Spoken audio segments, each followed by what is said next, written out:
been 11 days since Israel launched its first airstrike into Palestinian territory, and as the intense fighting rages on, Israeli tanks are making their way towards major population centers in southern and central Gaza. Joining us now is the author of Brotherhood of Warriors and former Israeli Special Forces Commando Aaron Cohen. Aaron, welcome back to the program. Thanks for being with us. Thanks for having me. Aaron, I find, first of all, the press coverage is pretty amazing. Barack Obama's relative silence on the issue pretty amazing. Hamas is a terror organization sworn to the destruction of Israel. In the last year, Israel's had, 3,000 rockets fired into Israeli cities. They're reaching 30 miles deep now. What choice would Israel have except to destroy Hamas forever?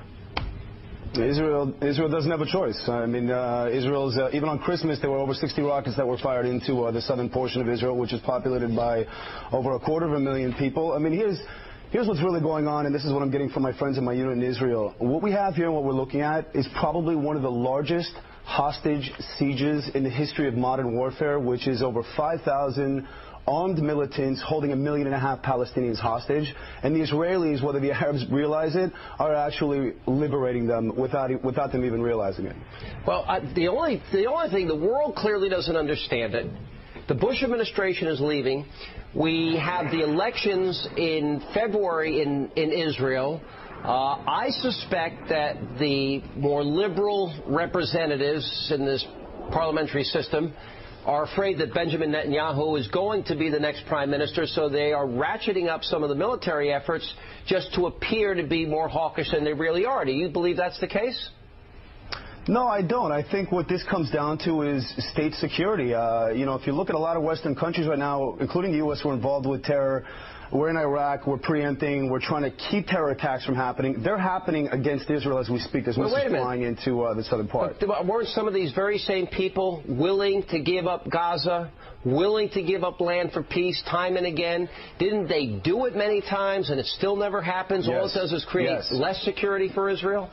Yes, absolutely. Israel has absolutely no desire to go into Gaza. They gave it to the Palestinians 3 years ago. Hamas took it over by aggression, and what we're seeing now is Israel literally being forced to act. They're not being forced to do this, Aaron. I can't believe you're saying they're liberating 1.5 million people who are being held hostage, who are living without electricity, who are not getting food, and there are the reason why there's no electricity, there's no food. Aaron, I can't believe what you're saying. Let me tell you from the ground. I'm telling you as an Israeli soldier. The reason why there's no electricity and the reason why there's no food is because Hamas has cut off the supply line. That is why there's no electricity and no food. You're blaming Hamas for Israel's incursion, an overreaction on Israel's part, disproportionate to what Israel's experienced? There's no disproportion when it comes to missiles flying into your home. I don't care who you are, and everybody knows exactly what's going on there. The only footage that's coming out of Israel right now are the Hamas who's releasing footage from the hospitals.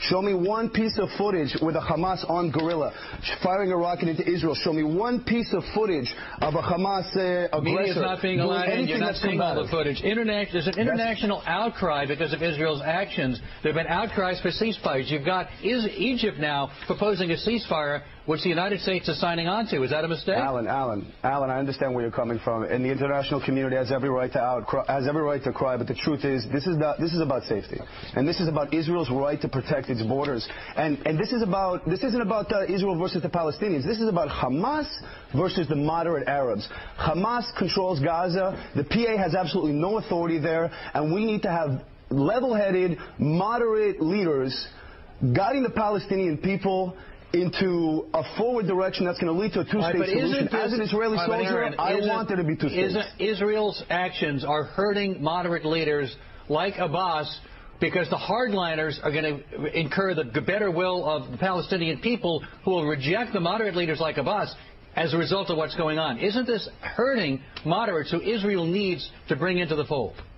Listen, if it's hurting moderates to save innocent lives, then that's a price that Israelis are willing to pay, and that's the price they're going to continue to pay. They need the moderates. They need the moderate and goodwill of the Arab world. They can't just have the hardliners. What we need, Alan, you're right. I agree with you. But what they need right now at this moment is security. First security, then we negotiate. First we need to protect our kids and our children. If that's what this brings, Aaron, thank you very much for being